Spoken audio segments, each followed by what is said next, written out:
পৃথিবীর মানুষ সাহারি খাও, সাহারি খাও, অত বরকত আছে। কি বরকত? তোমার টাকা পয়সায় বরকত হবে। কি বরকত? তোমার শরীরে বরকত থাকবে, শরীরটা ভালো থাকবে, ইবাদত করতে পারবা। সাহারি খাও, সাহারিতে বরকত আছে।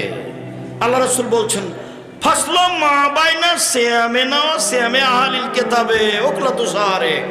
আমাদের সিয়াম আর ইহুদি খ্রিস্টান হিন্দুদের সিয়ামের মধ্যে পার্থক্য হলো, আহলে কিতাব এবং আমাদের সিয়ামের পার্থক্য হলো সাহারি খাওয়া। ওরা সাহারি খায় না।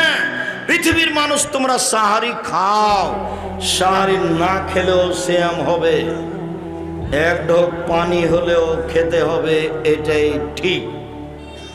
আজান হচ্ছে, খাদ্য রেডি হয়েছে, খান, কোনো সমস্যা নেই।